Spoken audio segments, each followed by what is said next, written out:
Hello বন্ধুরা, কেমন আছো তোমরা? তো আজকে বানাবো কলার মোচার বড়া। আর এটা কিন্তু খেতেও খুব সুন্দর আর পুষ্টিকর খাবার এটা। তো সকালবেলা আমি ভিজিয়ে রেখেছিলাম আতপ চাল, ওটাই এখন মিক্সার দ্বারা গ্রাইন্ড করছি। আর তোমরা চাইলে বাটা সিলেও করতে পারো। আর এইদিকে এখানে দিতে হবে রসুন পেঁয়াজ, তো আমি ওটা শুটিয়ে রেখেছিলাম। তো এখন মিক্সারে ওটাও গ্রাইন্ড করে নিচ্ছি।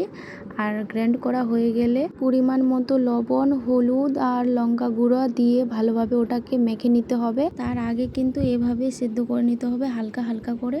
আর দেখো, ওই যে পেস্টটা আমি বানিয়ে রেখেছিলাম ওটাতে তারপরে মেখে মেখে বরাবর করে ভাজতে হবে। তারপরে হয়ে যাবে আমাদের কলার মোচার বড়া। কিন্তু খুব সুন্দর, তোমরা চাইলে বাড়িতে ট্রাই করতে পারো। আমার ভাজা হয়ে গেছে আর আমার হাতের অবস্থাটা দেখো কী রকম হয়ে গেছে।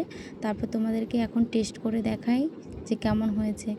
আমার তো খেতে ভীষণ ভালো লাগছে, তোমরা চাইলে বাড়িতে ট্রাই করতে পারো।